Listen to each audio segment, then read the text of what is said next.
Yes, hello everyone. Welcome to the next video. So in this one, we're going to be looking at the economic cycle. And to be fair, this is honestly one of the most important and core lessons that you need to understand, especially when it comes to fundamentals. It's the basic understanding of where we are in the economic cycle and what that usually entails.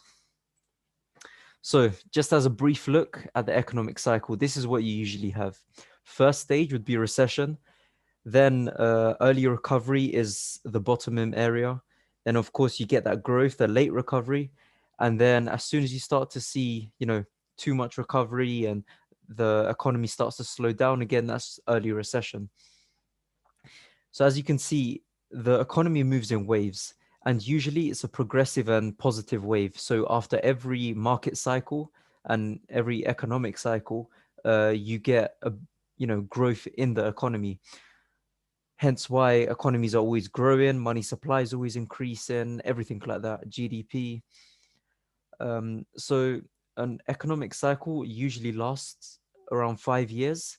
More recently, they've lasted, you know, as long as 10 years, but typically last around 5 years. So the first stage that we're going to be looking at is the recession. So the characteristics that you'd usually see in a recession is GDP retracts after two consecutive quarter readings, interest rates fall, consumer expectations drop, and yield curves remain normal. So we're going to be getting onto yield curves and, of course, all the consumer expectations and interest rates. But of course, refer back to these lessons once you have a proper understanding of them points as well. Then after the recession, we get the early recovery. So that's the point where the economy starts improving with a rise in GDP. Then consumer expectations rise, industrial production also increases, interest rates are at complete lows, so near 0%. Usually around the world, you would see between 0 and 0.25%, sometimes even negative. And then yield curve is very steep at this point as well. Then after that, you get the late recovery where consumer expectations drop, industrial production is neutral or flat. So in comparison to the previous stage where we had the early recovery, this is where the economy starts to boom again as it once was. In the late recovery, industrial production is quite low. Interest rates start rising as well. So, you know, the central banks, they have to take action against all that inflation that is happening in this early recovery stage. And then, of course, the yield curve remains flat as well. And then the final stage that we look at is the early recession. So consumer expectations are at the lowest. Industrial production is very bad. So you can expect GDP to not be too great either. Interest rates are very high. So not much economic activity. Not many people are borrowing money. Not many people are taking loans, business loans or whatever it may be. Hence why businesses are not as active. And then the yield curve flattens or can even invert. And this is a very dangerous stage that we're going to be looking at.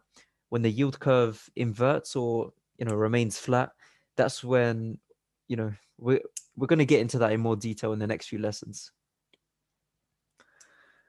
But how does this consistently happen? Now think about it logically in terms of interest rates. When they become low, more participants are likely to take loans due to the low interest rates, therefore increasing economic stimulation. This affects production, GDP, employment, and every other factor that we've looked at.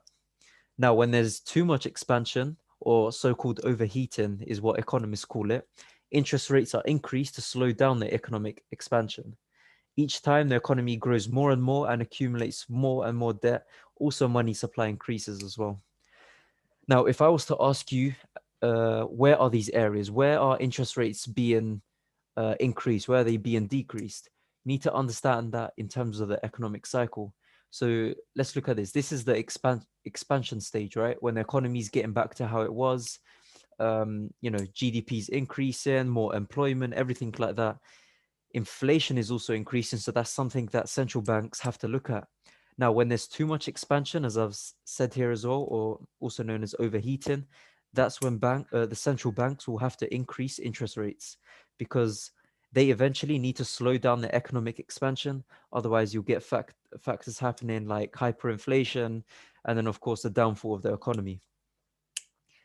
On the opposite spectrum, when interest rates become low, there's not much economic activity happening. And no, I mean, sorry, when there's low interest rates, there's a lot of economic stimulation, lots of economic activity, and then of course that's when inflation starts to kick in. You just got to understand this cycle, where we are in the world right now, what's happening, and then of course look at all your other factors. But anyways, guys, that's it for the economic cycle. Definitely search this up. Any graphs you can see, the characteristics obviously I've listed here, take note of them, and then actually understand what point in the cycle we are in the economy, and then you can assume how that affects a certain type of currency. Anyways, guys, take care, and I'll see you in the next video.